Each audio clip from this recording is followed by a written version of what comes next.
We've got Suze and Josh from Xact Accounting.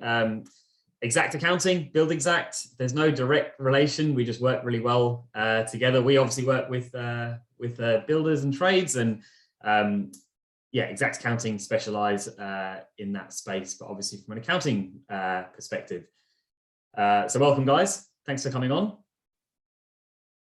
Now, for people joining here, I normally try and give my advice when it comes to build Xact and estimating and job management, and trying to give you some tips on some things that we see maybe builders don't do so well, and things that we see people do well, and how we help with some of that stuff. You're not going to hear much from me today on this, because I don't even take my own tax advice, and I wouldn't want to give any of that to anyone. And I don't want any of you guys saying, Julian told me this is okay, when you go and speak to the ATO and then getting build Xact in trouble. So that's where these guys can come in and help, and they'll give you all the advice. And look, guys, today, this one's going to be probably, I would imagine, one of our busiest chats as sort of tax time and a financial year approaches.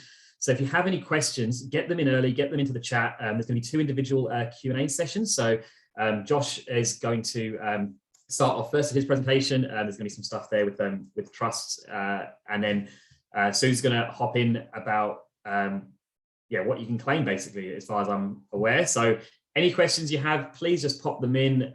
This is a good time to get advice from people that actually specialize in that construction space. Previously, I used to work at MYOB, so I used to work for a lot of bookkeepers, accountants, and I would always tell those bookkeepers and accountants, you really want to specialize in a particular industry, so that you can get a wealth of knowledge in that area and you can advise your clients the best possible way. And that's why we've partnered up with Xact Accounting for the webinar, because they've got a wealth of knowledge, and we want to give our clients, our prospects, as much of that information as we possibly can. So that's enough about me talking. I'm going to throw over. I think Sue's going to do a bit of an intro herself, and I think throw to Josh. So I'll shut up now. So I'll let you speak. Thank you so much, Julian. It's a pleasure to be here today. We're really excited to be sharing with you some really key things that we should be looking at tax time, and specifically this side of June. It's a bit too late once we get the other side of June, unfortunately. So that's what we're here today to talk about. Josh is going to cover off, as Julian said, on some things around your financial statements, financial statement hygiene, and also on trusts. And then I will come back in after that and go through some specific tax issues that we see this time of year, things you can claim, things you might not have thought about, and some little bit around the budget as well, and some of those announcements that we heard a couple of months ago from the government. So in terms of what we're doing here today, it is important for you to take note of what's being said. It is your responsibility, I suppose, to know these things, to understand how this impacts your business. I had a client in just last week talking through these issues, and he was facing likely a $100,000 tax bill if he had not come and had a chat with us. Following our discussion, we've been able to save him, or he should save, roughly about 50 grand in tax. So it's pretty significant. And if you can get in early and have a chat with your accountant this side of June, it can really make a huge difference to what your tax is looking like over the coming months and for this current financial year. So without further ado, I'm going to hand across to Josh, and he's going to kick off with some key things that we need to think about with financial statements and trusts. Excellent. Thanks, Suze, and thanks, Julian, for welcoming us this morning. So before we dive into our tax time gotchas, look, let's start by recognising that building construction businesses are a bit different to other businesses, and you have some unique challenges and opportunities. So, what are the key differences here? So as a starting point, you guys have got pretty long sales cycles. So you've got time and money locked up in actually winning contracts and getting clients. You've also got a bunch of large cash flow fluctuations. So you're heavy up front quite typically, and quite lumpy throughout your projects on cash flow. And so that has a unique challenge. As well, you've got multi-period income and tax issues. So your projects run over multi-periods. So profit does too. And that means that tax issues cross different financial years. So you have to navigate that quite carefully. Look, building construction businesses are also uniquely tricky to measure. So they really require some disciplined accounting processes. That includes things like work in progress, which heavily impact on actually measuring performance accurately and timely. You've also got layers of complexity you guys are sort of navigating all the time. So you've got pricing decisions you're thinking about. You're also thinking about, what contracts we're using, what are we putting in here? We've got rise and fall provisions. Are we provisional sum? Now, what are we actually selecting here as part of this process? And as well, there's in some states, particularly here in Queensland, you've got a particularly hard hurdle to jump, being our regulator up here in Queensland QBCC. So look, there's a bit of risk involved with this, and it can mean that these businesses can be hard to hold onto your profit margins. There's a whole bunch of moving parts that you've got, and there's heaps of factors outside your control. The key is it's not all doom and gloom if done right with the right people around you. So look, it's important to point out at this point that accountants come in many shapes and sizes, but many won't see the unique nature of a building construction business. So commonly what we see is books are prepared in a way that's easier for tax, but honestly, this distorts your true financial position, and it actually makes it pretty hard to see how your business is traveling. Well, the key reasons why are basically tax financials don't present a true financial position, and that often leads to profit looking low and assets not showing in the books. And so tax can be quite heavily the focus, but honestly, businesses actually don't operate that way. There are other additional accounting requirements such as WIP that I'll touch on shortly. So as well with our regulator and what impact that has. So the key is to get a specialist in your court. So we're specialist building construction accountants, and so we're very much across the tax and accounting issues impacting your business. So the key is that we understand that tax is tax and accounting is accounting. So look, this means that we focus on the best minimised tax position, but also presenting the books in a way that is clear and useful to the owner and other third parties. So the key difference here we're talking about is that the taxman is really chasing the tax numbers, but the owner actually needs the accounting numbers. And so to make good decisions in the business. So look, specialists can navigate that. So what I do want to highlight though, look, there are plenty of other great accountants in the building construction space. We're not the only guys out there. I can tell you that now. So look, the main message here that I want to get across is to ensure you have the right accountant for you that actually understands your industry. So let's jump into the guts of it now, and let's start with gotcha number one. And look, this relates to how we deal with purchases in the business and whether these are treated as expenses or assets. So it is actually possible to have your cake and eat it. So there's a lot made of the instant asset write-off, which everyone would know about. And look, honestly, businesses love to claim deductions for things. Commonly though, the issue we see is that assets get written off in the books, but this is actually wrong. So it makes it quite difficult for you and other parties like banks, financiers, to have a clear picture of the financial health of your business. So look, the key thing we want to take away from here is that, because we know the asset write-off is there, the key tip though is a better way of actually recording this is to keep the asset on your balance sheet. But this is the bit where you get to have your cake and eat it. You still get the tax deduction. So it doesn't mean by not writing it off, you don't get the tax deduction in the books. So the books and tax return don't have to say the exact same thing. Now, a quick reminder that the immediate asset write-off is actually set to finish on the 30th of June 2023, and we haven't seen any further announcements at this stage extending that. So make sure you're aware of that in the sort of coming financial year. Now we have another little hygiene tip here, business hygiene tip, and it's around making sure that you're correctly classifying your short-term assets and liabilities separate from your long-term assets and liabilities in your books. Now on your balance sheet, what you want to be doing is clearly showing your assets and liabilities that you're going to receive or pay within the next 12 months, quite separate from those assets that you will hold, or you'll be paying assets and liabilities that you hold or pay greater than 12 months. Why, you might ask? Well, what it does is it gives you a proper read on whether you'll be safe in the short term and actually know the real funds that you have available, the working capital if you need. So can the business actually sustain itself for the next 12 months and pay its debts? Now, talking about hygiene, and getting into great habits when it comes to a clean, useful set of books, we're going to jump to gotcha number 2. So another area we often see overlooked or is a complete mess is actually the way people go about calculating WIP, or work in progress. Now, what is WIP, or work in progress?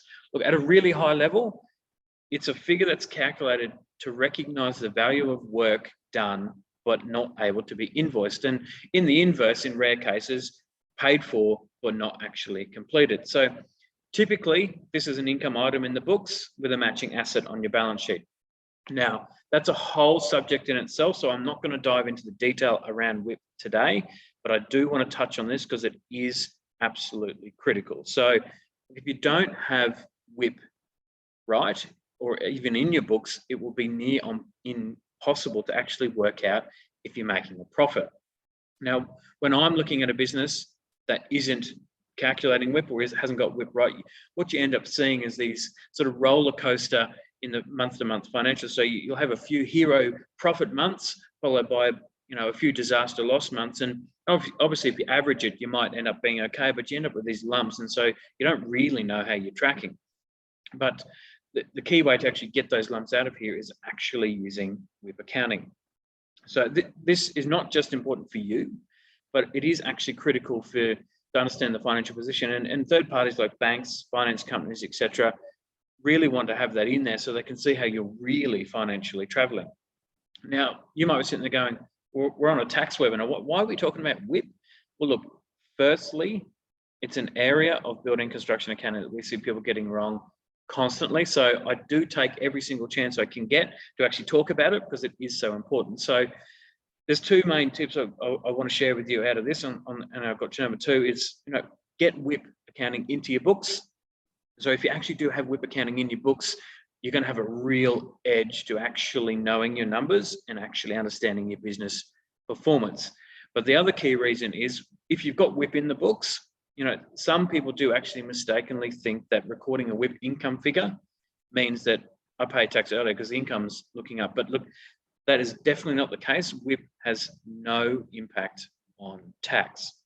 That's the important bit there.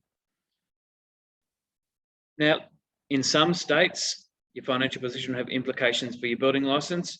So, for example, here in my home state, Queensland, we have our regulator, QBCC, who has a very clear set of rules around proving financial stability. So particularly you need to prove assets of the business. Now, I'm not going to harp on about QBCC, but the 2 gotchas we just covered off on directly link into those requirements. So the key thing is don't underreport your assets, don't write them off. You want to be recognising and booking WIP. So it is a sort of difficult nut to crack, WIP, but it does actually show a true picture. So more assets equals happy regulator here in Queensland. It was a hygiene tip I just mentioned before, but it's important to have that classification of assets and liabilities correct in your books. And basically the theme being don't prepare your books on a tax basis. So my strong advice there is don't be caught out by these gotchas, as you could find yourself under our QBCC microscope unnecessarily. Now I'm going to shift gears a little bit here, and we might take a look at your business structure and specifically family trust. So you may have heard a little bit of chatter around family trust in recent months. So trusts, look, they're very commonly used but often misunderstood structure. And there's 2 key benefits of trusts. Why they get set up in the first place is they're great asset protection structures. They're quite safe. And the reason why they are so safe is no one person actually owns the assets of a trust. So it's actually quite difficult for a third party or someone else to attack the assets of the trust. The other key benefit of a trust is they're really flexible and many family members can benefit. So you can basically spread income from your trust across a number of family members to lower the overall tax, particularly adult children. Now, this is the key bit. So gotcha number 3 is specifically around these distributions to adult children. And trust can be a really great structure, but they are under the ATO microscope. So the best tax saver for years has been the ability to use adult children to get a tax break. So they might be studying, not working yet, and so you can access that lower tax bracket. So it's been the common practice for years to distribute income to family members on those lower tax brackets, but not actually pay them the money. But here's the kicker, the ATO have got this under the microscope. So recent ATO announcements have pointed a real spotlight on this practice and saying that basically that if you're going to distribute to an adult child, they expect that you flow the money. Now, look, there are still valid ways to distribute to adult children without actually having to flow the cash. The key here is that you do need a really good tax accountant to be across this and have a good strategy in place for dealing with. So this absolutely needs to be addressed for this current financial year onwards, and there are some backward-looking issues as well. So it is still an evolving issue at this stage, and we are actively following it, but it's really important that your accountant is also across this. So if you have any questions on this particular area, absolutely feel free to reach out to us, and definitely also have that discussion with your accountant to make sure you do have a strategy in place. Now we'll jump to gotcha number 4, which is the final gotcha that I'm going to cover off on, and it's directly linked into that trust structure again, and you know how that impacts our Queensland people who are trying to jump over this heavy regulator hurdle. So look, trust can cause a real problem with the regulator here in Queensland. There's a few key areas which I'll just touch on as to why they are a bit of a problem. So the first one being QBCC simply doesn't recognise assets in a trust. That's the first one. The second one being, look, they do require an alternative approach to meet financial requirements. So typically that actually means you have to stitch your personal assets to your building license to actually meet the requirements. And so this in itself undermines one of the key benefits of a trust of asset protection. So it undermines it straight away. Look, we do avoid using trusts as a trading entity, but they do still have a place. And so look, if you've ended up with a trust as your trading entity already, we're not saying at all that you need to go and unravel that. The key though is you just need to understand what your requirements are. We specialize in that area and we're navigating this all the time. So again, you know, if you've got any questions or having any issues around your business structure, definitely reach out. But that's sort of the key cover off areas there. So I've covered on these 4 gotchas initially. I might just take a minute just to see if anyone has any questions at this point before we dive into our next section. So Joe, I might just get you to jump on again. I'll just check the chat. Yeah, cool, guys. If you have any questions, guys, just pop it in on the chat there, or the Q&A. It's not a. So we do have a chat from someone anonymous. How can I get the notes of this webinar? So I don't know if we have notes specifically, but I don't know, Josh, if you guys would be comfortable sharing the slides out. Yeah, I have no issue sharing the slides out. Yeah, absolutely. So Julian has some plans just to write a little bit of a blog content off the back of this. So we'll certainly share that as well with the slides. Yeah. 100%. That won't be. Yeah, sorry. We've got to write it first. Yeah. So quick question there. What's the current figure of the small business write-off? At the moment, it's an unlimited temporary expensing, but it's going to jump way back down. So basically there's no limit at the moment, but it's going to drop way back down to $1,000 after, so from 1 July 2023. So if you do need to spend the money, then you'd want to be doing it in the next 12 months. But our key thing, I will mention this straight away, don't buy an asset unless you need it. There's no point spending a bunch of money just for a tax outcome. So Molly's got, if you don't trade under the trust, how can you distribute to adult children? Yeah, it's a very good question. How we do use trust, and it doesn't mean it always has to be this way. And I'm not saying that we don't use trust as the primary entity, but you can have trusts operate under like a company. So trust can operate as shareholders as well. So you can flow profit from a company through a trust to adult children. That would be a question that we would have to deal with case by case. Janet, do you agree with holding off paying creditors and billing debtors at year end? Look, that's a business decision you want to make, definitely. In terms of paying creditors, technically, if you've got the invoice from your creditor, that's when the deduction arises, so not when you necessarily pay it. and billing debtors at year end. Look, I'm always very cautious of saying focus on the tax side. Honestly, you run the risk of, if you delay billing debtors, you could delay the collection of those debtors. So look, definitely tax needs to be managed, but I would be reluctant to be holding off billing people, particularly in this environment that we're in. It can come back to a cash flow thing, right, Josh? So Yeah. if you're billing and you hold off billing until July, but you need that cash in the next couple of weeks, as Josh was saying, you might be pushing the collection of that back in time as well. So it does become a bit of a cash flow issue as well.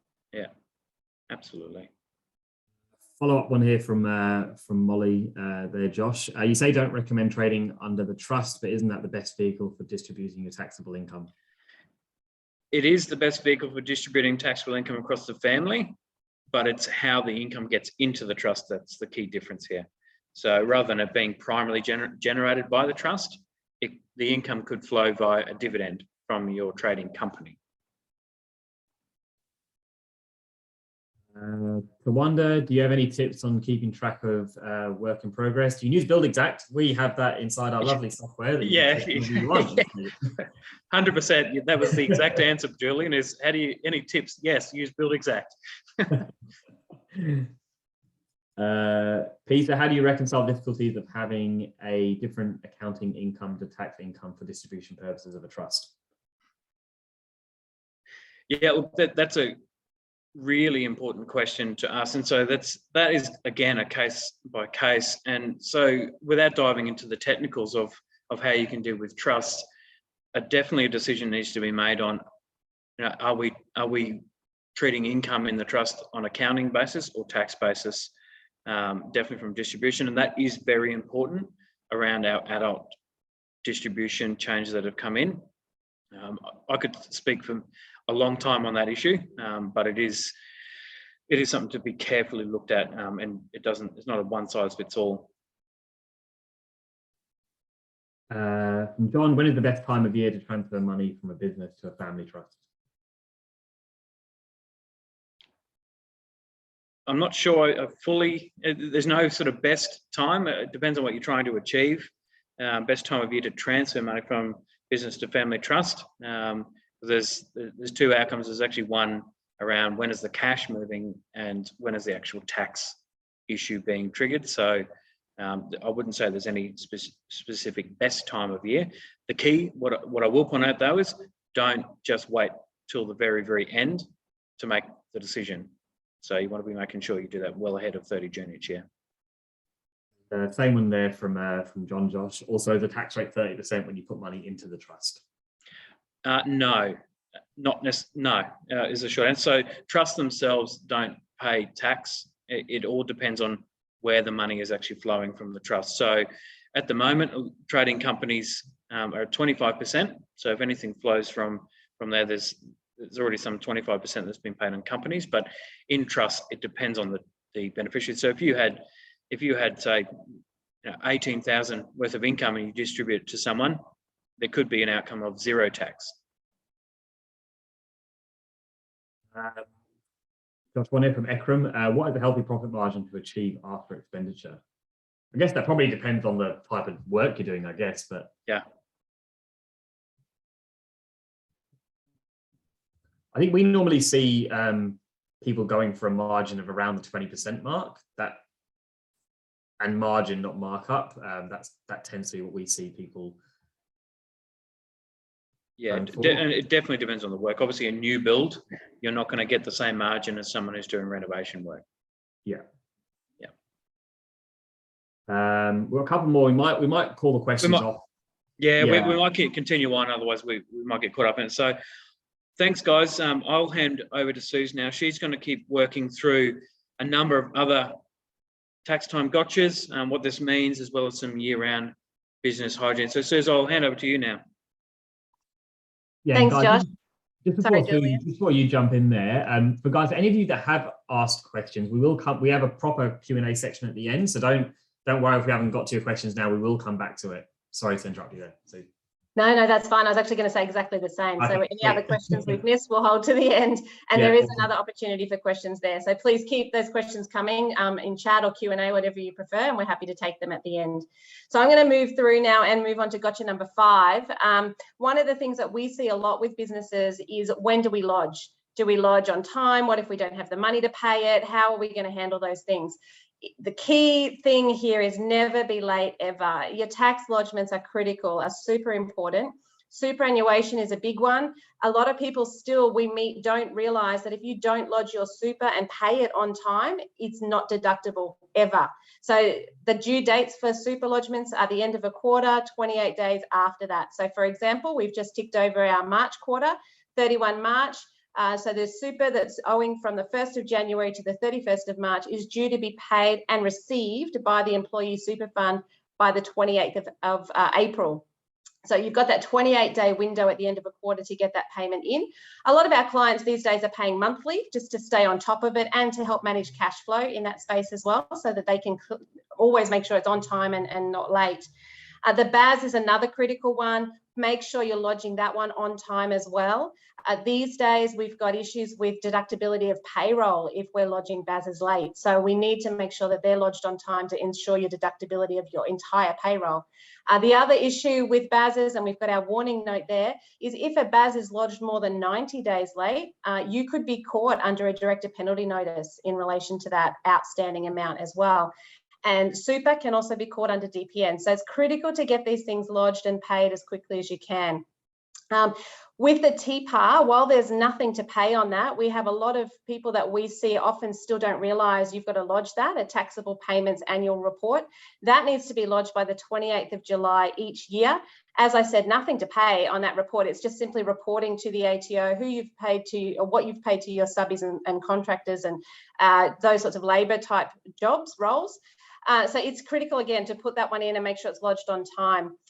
Hot tip we've got here, if you can't pay, lodge it anyway. If you can get your BAS lodged, even if you haven't got the cash to pay, we can always talk to the ATO about setting up a payment arrangement with them. And they are quite flexible in terms of some of those arrangements as well. So it is a really important thing. Don't be late lodging. Try and not to be late paying, but if you need to pay your BAS a bit late, we can get those payment plans in place. So gotcha number 6, we're going to talk about mixing business with pleasure. Now, I've got a few examples coming up. I know what you guys are like. You do like your toys, and why shouldn't you? You've worked really hard for your money. You want to be able to enjoy it. So we're going to have a bit of a chat about a few different things and how that looks in terms of whether you can claim it for business or whether it's solely something you can use for pleasure. Key things here are, it must be genuine if you want to claim it as a business expense. So there must be a connection with your business earning activities to be able to bring it in that line of claiming for business.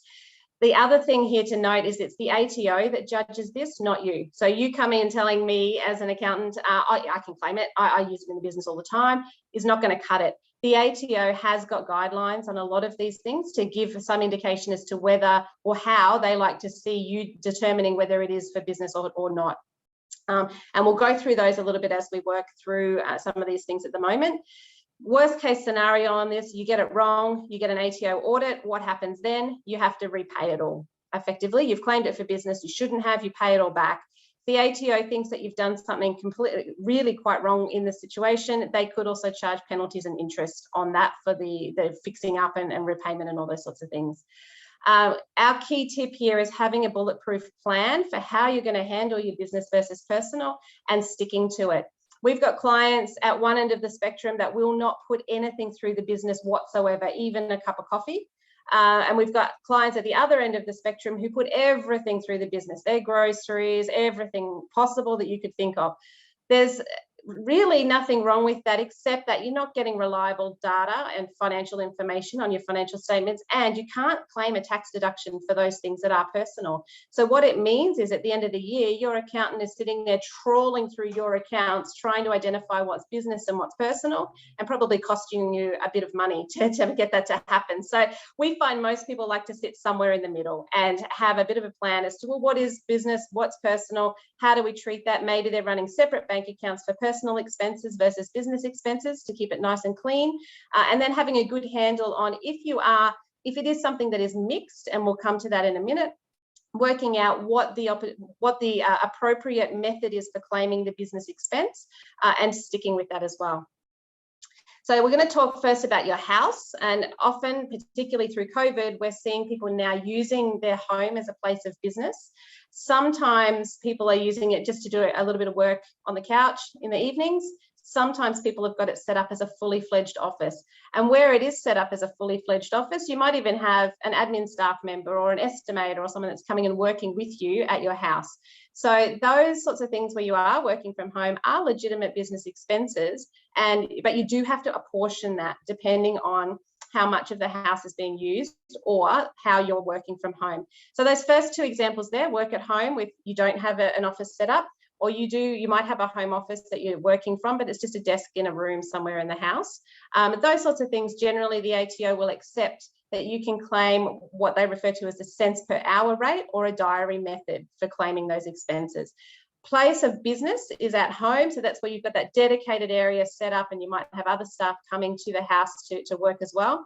The extension on that is that you can claim potentially your mortgage, interest, insurance and rates on your house as well. Now, small little catch on that, where you are starting to claim those expenses that relate specifically to the house, so that mortgage, interest, insurance and rates, you are going to be caught by capital gains tax at the end of the day if you eventually sell your house as well. So you do need to weigh off the benefits and the costs of doing that. And if you are working from home, just being aware that there could be a potential capital gain you've got to consider in the future.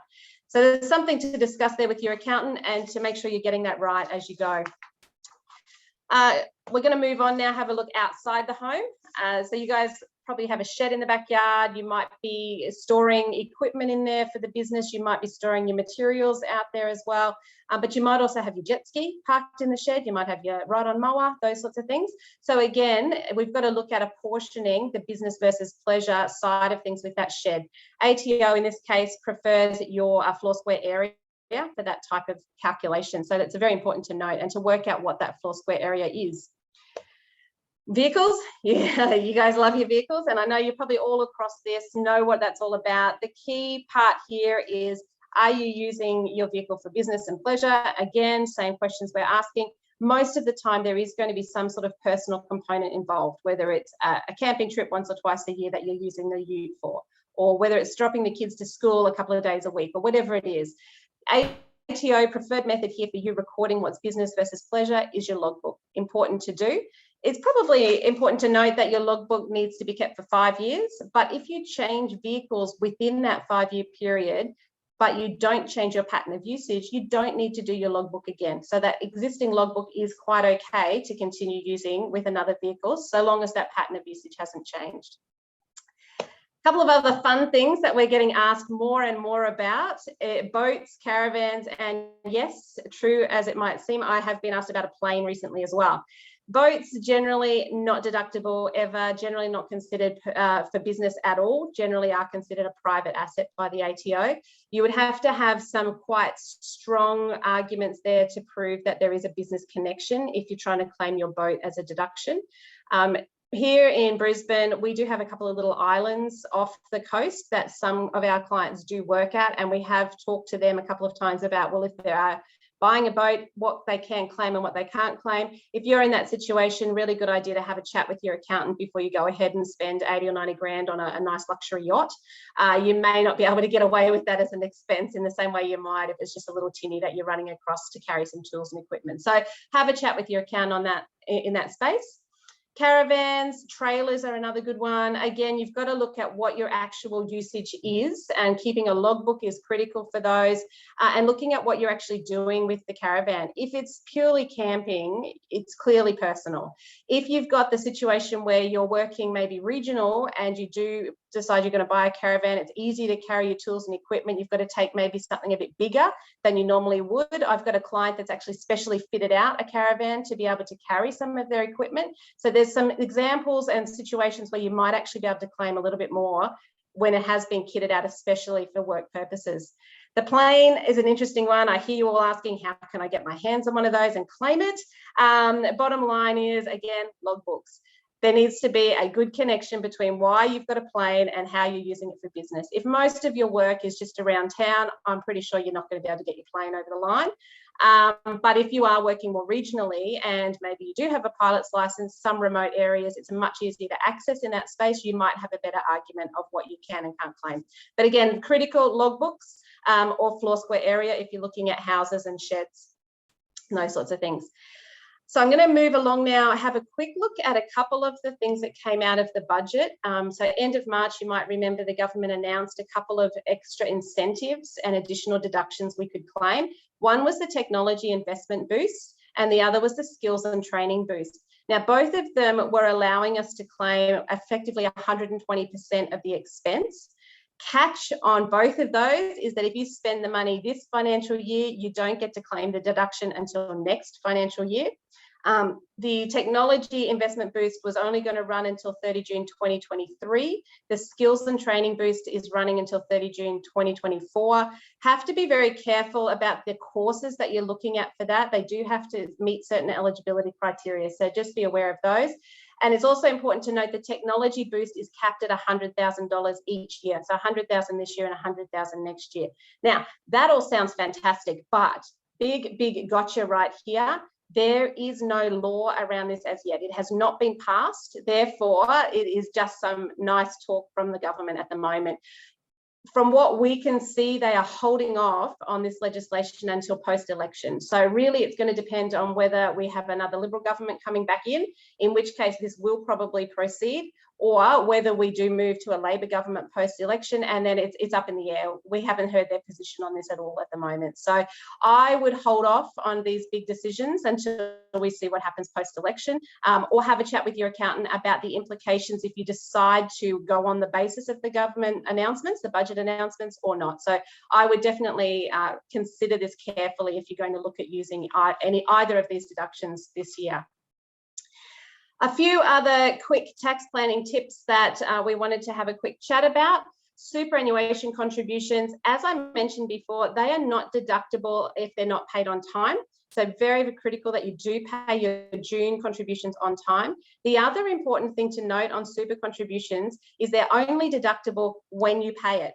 So if you want to get your super contributions as deductions this side of June, so by 30 June, you need to make sure that those contributions are paid before the end of June. So probably around the 25th of June at the latest, to allow for clearance and clearing time on the transfers on those couple of days that the clearing houses usually take. If you hold off and don't put those contributions in until July, it will push that deduction across into the new financial year. So it's quite important to get the timing right on those. Bad debts, always a good idea to do a quick review of your aged receivables this side of June and have a look for any that you are fairly confident that you're not going to recover. If you're not going to recover it, you might as well write them off as a bad debt now. Again, bad debts need to be processed in a timely manner and generally can only be claimed when you've processed them. So if you make that decision before 30 June, we've got the ability to claim that this financial year.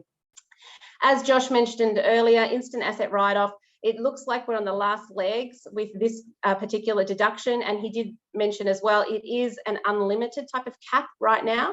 So if you are looking to do some investment in some additional equipment, have a chat with your accountant about whether it's a good time to do that this side or next side of the financial year. And bearing in mind that when we get to 30 June 2023, we're probably at the moment looking like that's going to stop, and we go back to only assets up to $1,000 can be claimed as an instant asset write-off. Hot tip here, if you don't need it, don't buy it. We're very big on making sure the business has cash to run. And if you're looking at upgrading some equipment, by all means, have a chat with your accountant and look at doing it this side of June. If you don't need the equipment and you're not planning to actually purchase anything right now, but the cash flow would be nice to have, don't buy it. If you don't need it, don't buy it. Simple as that. So keep your cash, only look at it as a real strategic aspect of the business in terms of buying those equipment that you might need at this point in time. I think it's probably important to note that even if you do spend the money, if you spend $100, you're really only getting $25 deduction for tax on that. So you're actually having to still outlay $75 net in terms of out of your pocket. And that's if you're running in a company. If you're running in a trust and you're distributing to other individuals, it gets a bit more complicated to work out. But on average, most people sort of land around that 25 to 30% average tax rate. So you are still only getting $25 to $30 back for every $100 that you spend. So just be wary. If you don't need it, probably don't buy it at this point in time. So I'm going to open the floor to some questions. So I'll hand over to Julian because he can see the list a little bit better than I can and see what we've got here. That's Suze. I'm intrigued to find out about the plane story, about someone trying to claim that. Yeah, this actually was a client of mine. He's actually in manufacturing, so not quite building, and he has quite a few regional sites where they are manufacturing. He is a qualified pilot as well, he's got his pilot's license, and was looking at buying just a cheap plane that he could access sites a little bit more quickly. So there was actually some legitimate business connection with what he was doing there. And pilots are always keeping logbooks anyway, so it's easy for them to show this was a business trip or this was a personal trip, and we can work out what the actual percentage would be then of the plane in terms of deductions for the business. Arguably, can we claim the instant asset write-off? Probably. How much of it can we claim? Well, once we've got the logbook, however much was the business usage, effectively. We can't claim a full 100% for the purchase of that plane, but yeah, he could still probably get something in there. So yeah. Guys, before I jump into the questions, I'm just going to put up a poll. Just what this will do is just let us know if you want Build Xact to reach out to you, or if you want the guys at Xact Accounting to reach out to you, just because I'm kind of guessing that the Q&A is probably going to go for a while. So I thought we'll get this out of the way first. So if you can just pop your answer in, you should hopefully see that come up on the screen now, I hope. Yeah. Everyone? Yeah, if you guys seeing it, then everyone else should as well. And then we can dive right into all these questions that we're looking at. There is a few. Yeah, there's a lot more than a few. It's always quite a popular topic, and I think it's important with people here today. It means they're obviously, showing this is something that's quite important to them to look at in terms of prior to the end of the year, getting these things right. So it is always something that we find quite topical. A lot of people want to know, what can I claim? What can't I claim? How far can I go? Is the other question we get asked a lot. How far is, a bit grey? How far in the grey can we get? So yeah, I expect there'd be a few questions there. Yeah, I mean, even for me personally, I'll just wait until a few people fill this out. But I know even for me personally, with my own tax stuff, I'm always asking my accountant every year, what can I claim? Because I forget when I'm, going on these trips and stuff, and when I just spend money and not really think about getting receipts and keeping track of it. Yeah, that's right. And look, the ATO changes guidelines every so often, and the government changes the rules as well. So it's hard to keep track, and it's important to be having those regular conversations with someone to really make sure you have the right answers and are working with the most up-to-date information. I had just the other day a client come and say, can I still claim for medical expenses? Now, I don't know, how long's that been going for, Josh? Probably 3 or 4 years at least. Oh yeah, even more, maybe 6 years now. Yeah, there used to be an opportunity where you could claim a percentage of your medical expenses where it was over a certain amount. And that's been gone for quite some time, but some people still haven't caught up with the fact that that's gone. And they're still collecting all their receipts every time they visit the doctor and the specialist and bringing them in. So it is important to stay up to date with this stuff. Well, let's end the poll now, and then let's jump into all these questions. So where were we up to? We were up to, I think it was Brendan who asked imputation credits as a payment into a trust. Mm-hmm. Josh, question for you. Yeah, if I've understood what your question was there, Brendan, then essentially imputation credits will flow on any dividends declared that drop into the trust. So you can't flow imputation credits themselves, they attach to a dividend. So if your question is basically, do they attach to the dividend when they're coming through the trust, the answer is yes, if I've understood it right.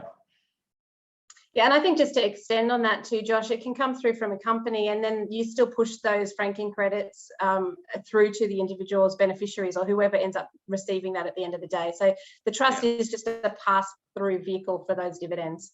Yeah, 100%. Brendan's confirmed that was correct, Josh. So yeah. Oh, cool. So Molly, so a company can declare a dividend at 30 June 2022, and the trust then receives it at 30 June and distributes it to beneficiaries or beneficials, I think. Yeah, beneficiaries, yeah. The short answer is yes. It declares the dividend, and that flows from a tax perspective. Definitely, it then flows through the trust at 30 June. The key thing though is, because Brendan's actually just highlighted now, obviously you need to make sure that the company has actually paid some tax on that profit already. Correct. So that you get that credit flow through, that imputation credit that Brendan just flagged before. I think Molly's asking, it was Molly who asked the initial question, wasn't it? So I've got to scroll up and down to make sure I'm getting the people right. So I think she's asking a follow-up one, so I'll go through that as well. So can you do that all in the same year, or does the company have to be paid the tax on that dividend before, the year before?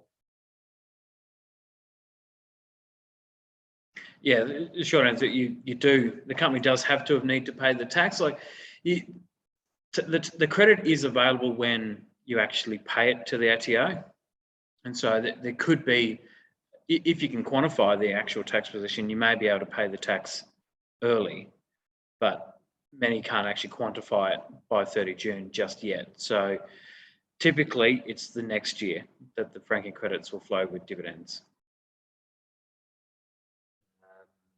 And then Taylor's asked about so the webinar is recorded, guys, so you will get a link.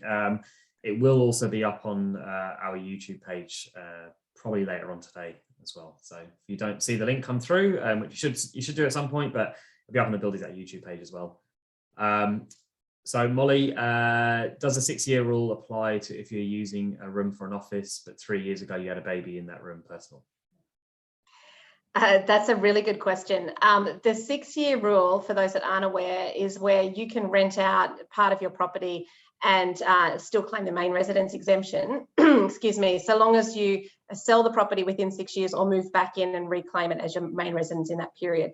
Unfortunately, where you are living in it and half renting it, that 6-year rule doesn't apply. So where you've got partial income while you're still in there, Airbnb is the same sort of situation where people are getting caught because they might live in part of the house and then Airbnb it out from time to time. You don't get that 6-year rule in that place, in that case. So unfortunately not for where you're working from home or have the business at home. But the proportion's really usually quite small. So don't think that you've got all this capital gains you've got to pay, because typically your home office as a proportion of the total house is going to be not 50%, right? Correct. So, yeah, you do need to look at the ratios and what you're looking at. You could also need to take into account how long you live in the house for. So if you've lived in the house for 10 years before you operated as a place of business, run the business there for say 3 or 4 years, and then you move out again, but you keep owning it for another 10 years, well, you've only got a 3 or 4 year window that you've got to look at that for. So the percentage that you're looking at for capital gains can be quite small, which is why we'd always recommend running some numbers and just doing a little bit of a rough estimate calc on what you need to do for that. So Amy, probably similar sort of question with the home office. So if I have a home office and I start claiming electricity costs, did you say there'd be a CGT component when selling the house? Generally not, no. So it's where it's just electricity or even that cents per hour rate that the ATO publishes, that's not considered to impact a capital gains issue with the home. It's only where you start claiming the actual owner or occupancy cost is what the ATO refers to them as, which is your rates, your insurance on the property and your mortgage interest or rent if you're renting the property. From Janet, does an employee, let me scroll down, sorry, it's opened up. Does an employee who was given a vehicle for business and private use need to keep a logbook as well? And yes. I think she's clarifying here when you send super when clearinghouse has processed them. I think there's 2 questions here. So the first question is, look, particularly for utes, typically you'll hear about exempt vehicles and like, if they're exempt, you don't have to keep a logbook. But the key thing is the ATO actually wants you to prove that any private bid is very minor and infrequent, and you can't really do that without doing a logbook. So you sort of end up going around full circle and still need to keep a logbook. Best practice is vehicles keeping a logbook. Simple as that. Yeah. And that second part of the question there, Julian, was about super clearing. Do you have that? Yeah, so when you send super or when clearinghouse has processed them. Yeah, so I think the question there is around the deductibility when it's actually noted. deductible, the timing on that. So it's not actually when you submit the super. The technical rules state that it's when the super is received by the super fund of the employee. So you've got to take into account, you transfer it today, but the clearinghouse could take 3 or 4 days to clear that, and then it lands in the employee super fund. Now, there's been a big argument for a long time, how can I prove whether it's been received or not in this employee super fund? The bottom line is you can't. You've basically got to just work on the assumption that it's going to be a 3 or 4 day clearing time. So process it that 3 or 4 days ahead to make sure that you're, in your mind, know that it's going to hit there by the 28th. As I said earlier, a lot of our clients now do monthly processing, and they'll process it around the 10th of the month. So you've got plenty of time before the 28th to get all of that in. Each quarter effectively is processing monthly.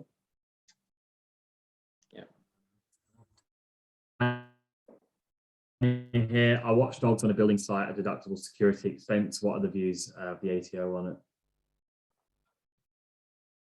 Sorry, I missed that question. Josh, did you catch it? No, I didn't quite get it. Sorry, Joe. Sorry, I might cut off there. So are watchdogs on a building site a deductible security expense? What are the views of the ATO on that? Yeah, so this is talking about actual live dogs, animals. We're not talking watchdogs as in a site supervisor. So I assume is the case. The ATO's view is that dogs generally are personal, they're not private. The only time where they have an exception to that is if you are running a yard, which is separate to your house. So it is generally a secure site somewhere away from your home where you're running guard dogs. That potentially is still considered a business expense because they're not then considered a personal pet. Where they're living at home with you, you can't, it's very hard to argue that they are a guard dog and not just a pet. So the ATO do frown upon that quite a lot. Ryan, can you please break down the instant asset write-off, for example, a $50,000 asset? Yeah, it's pretty straightforward. $50,000 asset right now, if you buy that today, you've got to have it ready for use today. So we've got the situation at the moment with a few clients where they're looking at new vehicles. And I think a lot of you, if you've been in this position recently, will know there's quite a wait for new vehicles, and it can be 3-6 months before you can get what you're after. What the rules actually say is if you put the invoice in today, you pay it today, but you can't pick it up until next financial year, you can't claim it now. So it has to be ready for use. So you've literally got to have driven it out of the driveway of the dealer for it to be ready for use effectively in a vehicle type situation. So that's the first point to note. It's got to be ready and available for you to use now to be able to claim it now. 50,000, the way that we would treat that in your accounts is that we would book it to your balance sheet. So we'd put it on the balance sheet as an asset, and we would use the old, a lot of you that have been around for a while would remember the old depreciation rules, because the instant asset write-off has been around so long now, people consider them old. So we'd look at what the useful life of that is, and then we put through depreciation in the books for you. Once we're doing the end of year accounts, we then do an adjustment to bring in that full 50,000 in your tax return as a deduction now. So if your profit at the end of the year is $100,000 and you've bought a $50,000 asset, your profit for tax purposes will be $50,000 and you'll only pay tax on the 50.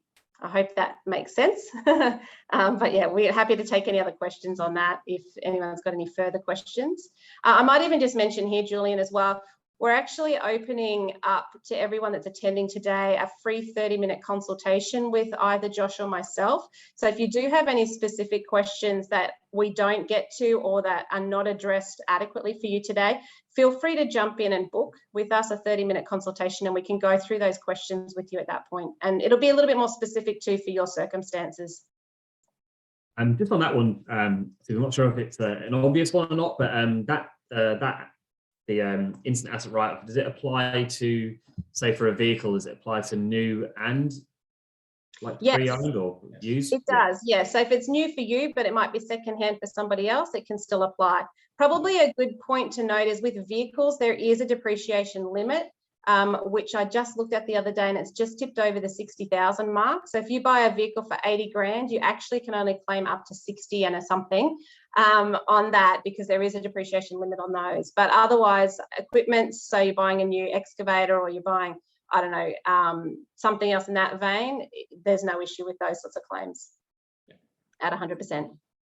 One from Jason. I have a home office we've built in our shed. I've not claimed the building expenses due to capital gain taxes. Can I still claim the running cost without the implication of capital gains? Yes, is the bottom line. You can claim the running costs. So we're talking running costs there being electricity, internet, that sort of thing. That's fine. But yes, if you haven't claimed the others, there is an argument that suggests that even if you haven't claimed the occupancy costs, so your interest and your insurances and things, that the ATO would say, well, you were using it as a place of business, you should have claimed it. So they could come back and suggest you'll still have to pay capital gains tax. But I've not seen that applied in practices, and I've not seen the ATO audit on that basis, but there is an argument that suggests that that is the case. Yeah. I think we covered that one from Molly. One from Amy: if we don't have Build Xact, how can I calculate the work in progress without using a software program? Yeah, look, that's a great question, Amy. Look, obviously, having a software is going to make it much easier, but it doesn't mean it's impossible. So you can also use your accounting software. So many people use Xero as an example. You can do some form of sort of category coding. So to do WIP, you need to be able to identify job by job costs and revenue to be able to do it.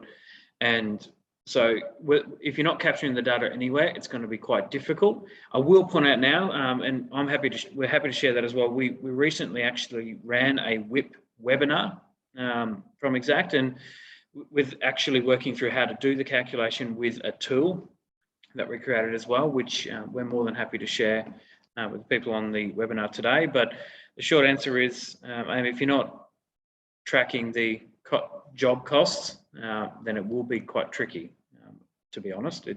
WIP is actually a fairly hard nut to crack. Nadia, the home office, that being in a rental, is it better to claim under personal tax if personal tax rate is higher rather than under a business if the business tax rate is lower? It's a good question. If it's an actual place of business, it should be claimed through the business because it is then directly related. If you're just working from home, but you've got a separate place of business that you're attending, then you'll find that you'll be better off putting something in your personal return as a work from home expense. So it does really depend on the circumstances there a little bit. From Craig, how best do we treat entertainment and gifts for clients? Fantastic question. Josh, you want to take this one? Entertainment is one of those very tricky ones to actually navigate because the ATO have a fairly hard view. So really the ATO would just like no one to claim entertainment ever. And entertainment in itself is actually quite difficult. So there's two sort of streams of entertainment. There's particularly meal specific entertainment and sort of other entertainment like going to the footy are quite distinctly treated. So look, the key thing is that the override that we see a lot of the time is there's a fringe benefits overlay. So with entertainment, quite commonly, there's two approaches you can sort of deal with it. Let's just focus on meal entertainment for the moment. There's sort of two main approaches you can actually deal with it. So one is to actually essentially do like logbook type approach, where you work at how much relates to basically employees or business owners and how much relates to clients. Or you can basically do a split of 50-50 between, just a blanket rule on meal entertainment. Now, the crux of it is, because of the FBT overlay, that essentially the end point for entertainment is that really it ends up not being deductible. Is really the end point for entertainment. So even when you do those calculations, if you register for FBT, so I appreciate plenty of people are going to have very, very different business structures and different requirements. There may be a different treatment for entertainment when you have to do an FBT calculation. I won't harp on about entertainment. Gifts for clients is a sort of a different area. Basically, if the gift to the client is very much linked to an expectation that you're going to continue to receive more work from them, or in sort of that recognition that you will get more work from them, then gifts typically, if you can sort of show that, which would be pretty easy to, then gifts are usually pretty good from a tax deduction perspective. Well, Craig has added there about gifts to customers, during the work being done and at the completion as well. So things like flowers and whatnot. Yeah, generally there's no issue with those.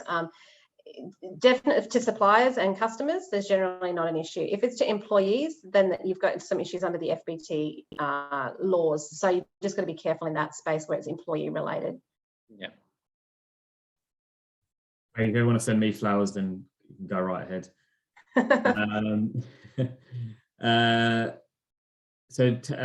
Taylor's asked for the WIP webinar, guys. Do you have a recording link for that? Maybe we can, or do you maybe want to throw up an email or something that people can reach out to you on, and you can maybe send it to them if it's not? Yeah, absolutely. That might be the best way, because I just realised now I don't have it under my fingertips right now. So yeah, we'll share. Like me, and I just close everything down when a webinar's starting, so I don't have all that. Julian, can you put the poll up again a little bit later? Is that still something we can do, or do you need to set up a new one? I was just thinking, if people do want to reach out and access that webinar, they definitely send your credentials in. But if you'd like us to contact you in that space as well, just leave a note or something in that we can pick it up. I don't think I can create a poll easily, but yeah, okay. Yeah, whatever's easiest for you guys in terms of getting the details. Yeah, well, certainly once we send the recording out for this, we can definitely send everyone a link if they want to reach out and get any other information like the webinar or any of those things, and we can get those through. Absolutely. Sorry, I missed this from Craig earlier on, but how to best record the transactions when you're buying gifts for customers? How to best record the transactions? Oh, is that sort of like a question around, are we cost of sales or overhead costs? I think so, yeah, maybe for, Look, it all very much depends on how you want to read your financial data. So look, cost of sales, probably, you could argue it. It's basically, it depends. It's how you just want to recognize where your costs, what they relate to. So if you're doing it after a particular project, you could put it to cost of sales. It's not, it's not directly linked to doing the work. It's more sort of an after. So look, doing sort of gifts and that sort of flowers are probably less direct cost, less cost of sales, and more sort of like just business overhead, really. Yeah. So Sarah's pretty much asked the same question as that as well. Yeah. From Jason, if you're providing a credit back to a client, can you claim the GST? Providing a credit back. So is this where you've invoiced the client and then you're crediting some of that back? Yeah, like a credit note, Jason, is that what we can take this? Yeah, he said yes. So. Okay. Yeah, in that case, yes, you would just include the GST in the same way, because you're not going to report all the GST to the ATO and then not claim it back or claim it back. It's not really the right word, but credit it back, you'd still include the GST when you do that credit note. Yeah, and it depends on that, on the basis on which you're actually accounting for GST, cash or invoice basis. So if you're cash basis and you've got an invoice outstanding that hasn't been paid and then you do a credit, then probably the GST was never sent to the ATO in the first place. So it sort of depends, but yeah. Taylor, just a heads up there, Phil from Xact Accounting has actually put the link in for the WIP webinar. So if you guys want to see that, just go into the chat, and it's the second last entry there into the chat. Yeah, you'll see Phil Brown. Yeah. Try and click on the link now, because obviously once the webinar finishes, then the chat goes. So. We can copy it again at the very end if you want. And paste it again. Yeah. Okay, where am I up to? Okay, so from Molly, what about the $300? What about $300 for Christmas for staff each? Yeah, so this is under the FBT rules. So there is a rule that states that if it's a minor and infrequent benefit that you're providing to your staff and it's under $300 per person, then you can still claim a deduction for it. So it has to be, the general rules are, it's accepted by the ATO that your Christmas party, so long as you don't pay more than $300 per person, is fine. You can let that go and you can claim that. The key is minor and infrequent. The infrequent part is you're not doing this every month for an employee. So you're not giving them a gift every month worth $300. That does not satisfy infrequent, that becomes frequent. So it needs to be a sort of one-off. And that's why the Christmas party is allowed through on that basis. And the minor is that $300 limit that the ATO has given to businesses to be able to provide those sorts of things for their employees.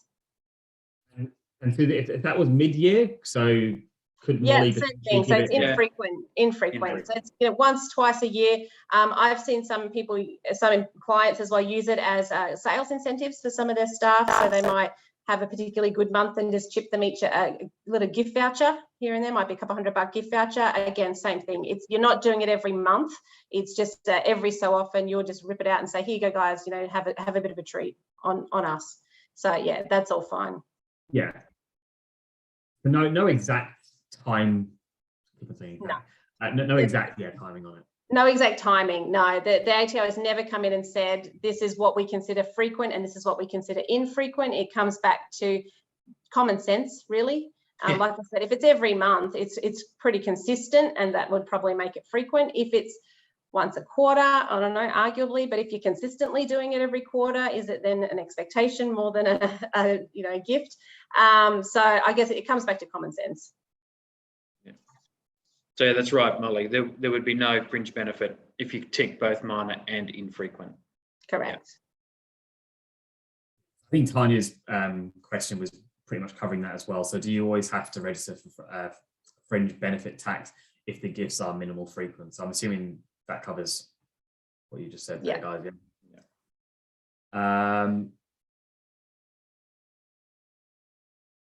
So Phil's put in a link if people want to reach out directly. We should have the list of everyone that's decided that they do want to hear from Build Xact and from Xact Accounting. So we'll be reaching out. But if anyone hasn't ticked that and has changed their mind, then just click on that link. Yeah, and as we said earlier, we are offering that 30-minute free consultation for anyone that's attended today. So the link that Phil's provided will get you that consultation. So if you do want that, pop in there, fill in your details, and we'll follow you up for that and book in a time to have a chat. Yeah, follow-up one from Tanya there, guys. Fringe benefit tax limit, is it $300 per person per year, or is it, I'm assuming, does that mean, is it per person per event, actually? So you can get it, if it's so long, again, that common sense infrequent thing, the 300 is the limit per time that you spend that money. So you can do a gift card in January, you can send flowers in November when they have a baby, and you could do a Christmas party, and so long as each of those is under 300, you might have paid 900 over the year, they're all fine. One from Molly earlier on, this is regarding the flowers, and could she do it mid-year if she wanted to? So there'll be no fringe benefit, but if it doesn't have fringe benefit tax, then do you mean it would still be a deductible expense? So flowers for a staff, for example. Yes, that's still a deductible expense, yes. Without having to pay fringe benefit tax, as long as it's correct. Frequent. Yeah. Cool, that's it from the chat. Let's go into the Q&A section. So I think we've covered some of these already. So this is from Bargita or Bargita. Sorry if I'm mispronouncing that, but I just moved out my PPR, plan to sell it. Will I still be able to claim as PPR without capital gains when I eventually sell it? Bottom line is probably worth a discussion. Depends on what you've done, where you've moved into. Have you bought another place to live in, or are you renting somewhere? And if you are renting somewhere, there should be no issue so long as you sell that within 6 years. If you have bought somewhere else and are living in it, as in your new main residence, it will depend on how long it takes you to sell the old main residence. There's a crossover period the ATO allows of about 6 months. So if you sell it outside that, we might have to have a bit of a chat and look at what capital gains implications might apply. But if you can sell it within that 6 months, you should be okay, and you should still get your main residence exemption. Yeah. And Ekram here's put, can you put the link up again? So Ekram, I think if you're referring to the webinar and the Contact Xact Accounting one, that should just be in the chat. So they were sent at 12:07 and 12:06. So if you just go open the chat box up, scroll up just a tad, you'll hopefully see that in there. I was about to read out the thing, but I can copy and paste it again, just if you want to see it again, in case it's disappeared for some reason. That's the WIP one now in the chat webinar. Cool. I think that's pretty much everything. I think. Yeah. Unless no, I haven't missed anything. I don't think. No. Well, from a personal side, I think if anyone on Build Xact is on this webinar, then I'm expecting flowers more often. Occasional bottle of wine, Julian, maybe some chocolates. Yeah, the whole lot. Yeah. I think a lot of people would have bought flowers over the weekend. Definitely. I know I did. But then, was it personal, Julian? If it's for your mum, I don't think you can claim it as your own expenses. Well, my mum is in the UK, and it wasn't Mother's Day in the UK. It was Mother's Day here. So fair enough. First Mother's Day for us. So 6 months old. Yeah. There's one here from Molly. If I'm buying and flipping a house, is there capital gains tax? If not, if it's not PPR, sorry. Yeah. Yes. Bottom Yes. line, yes. Yeah, short answer is yes, Molly. Yep. If it's not PPR, you're buying and flipping, depending on how frequently you're doing it will depend on whether it moves to what we call income account versus capital gains. Yeah. But you'll need a discussion with an accountant. If you're doing this frequently or you're flipping a couple a year, you're going to find out that it's probably not capital gains. It then becomes income. So there's a few little quirky rules around flipping. Yeah.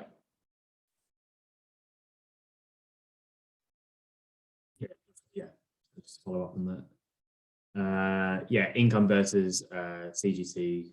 Cool. Yeah, Molly. I think a lot of this advice is there's going to be some degree of case by case basis. Absolutely. From the sounds of it, guys. So yeah, I think if you are in that kind of situation where you're not entirely sure, I would recommend booking an appointment. Yeah. Cool.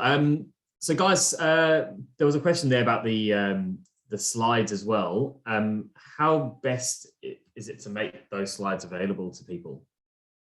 I think we've got email addresses for people that would like those, or some sort of way that we can send it. We might even be able to load it on our website and direct people that way.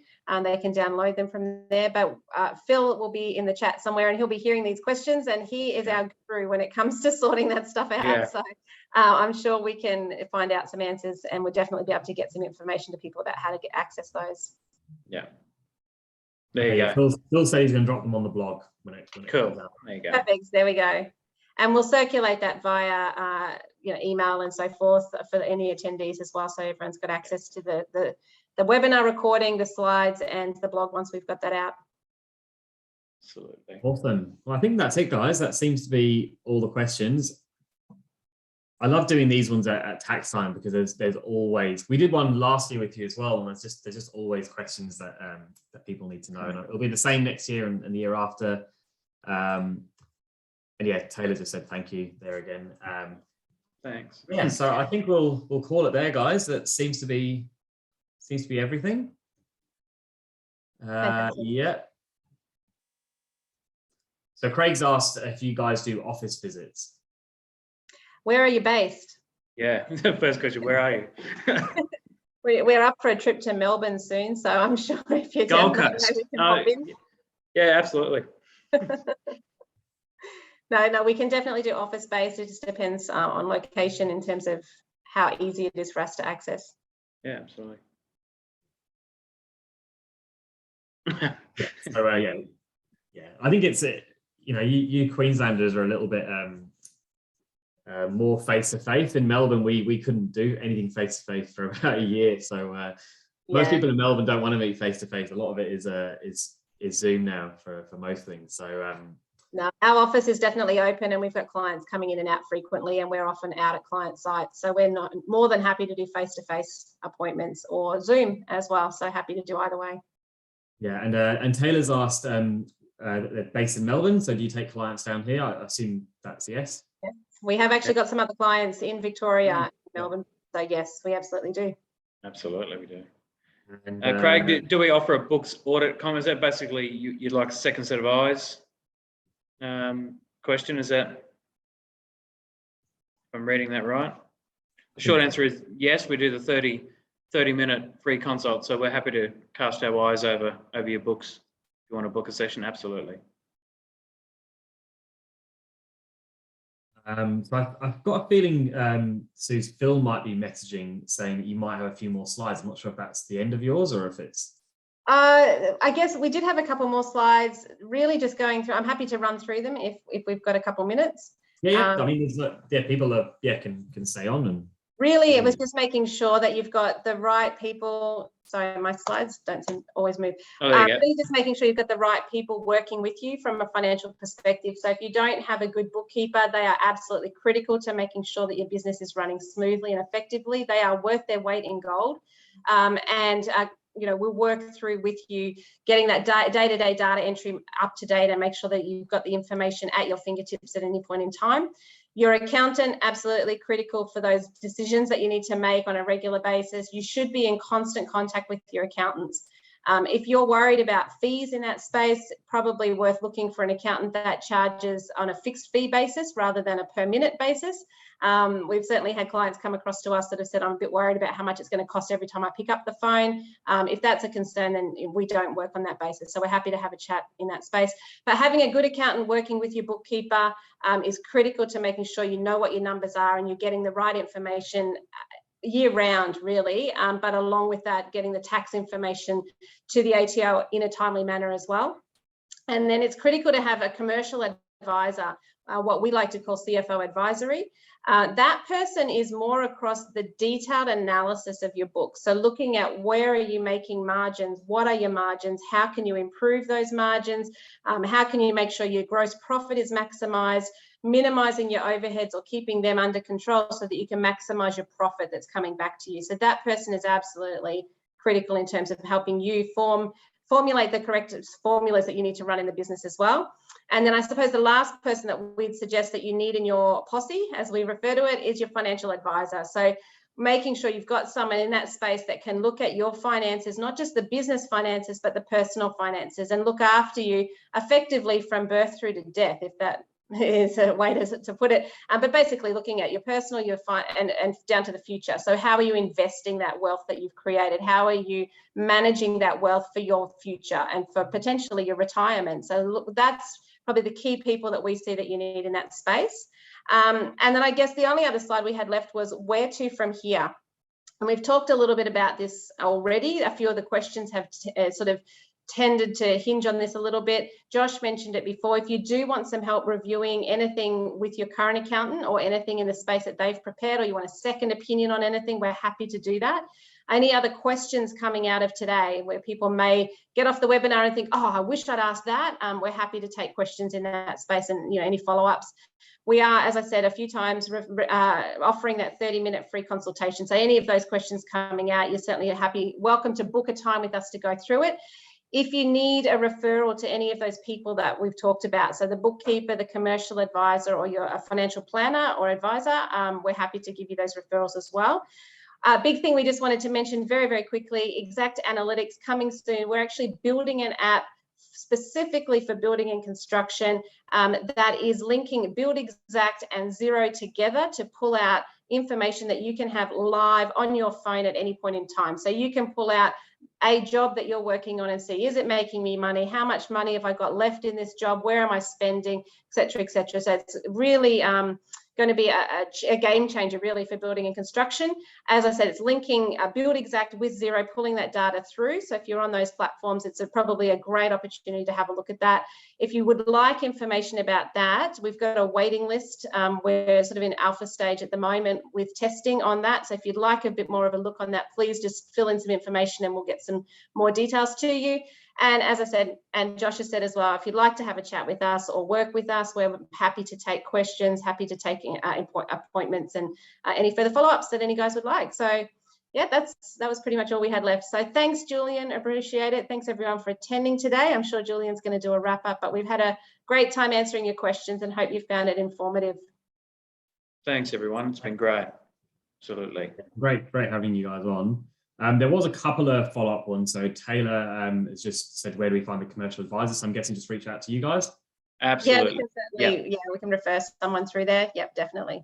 And Melinda's asked if it will be, if the integration with Xero and Build Xact is coming to MYOB as well. As far as I'm aware, that's not the case. We haven't at this stage. It might be a stage 3 type of thing perhaps, but we haven't at this stage got anything in play for MYOB. Yeah. Right. And Jason's asked that he's currently using MYOB, but wonder if Xero is best to use with Build Xact. Look, Xero and Build Xact do have a very good sort of native connection via their APIs. And Xero is widely known as being an open book in terms of their API. So on how we're using it, yeah, Xero.Xact definitely a best package together. Yeah. Yeah, I think Taylor with the comment there about QuickBooks Online, it's probably the same sort of thing. It might be a future thing, maybe. Yeah. It might be something we look at in the future, but yeah, at this stage, no, we don't have anything with QuickBooks.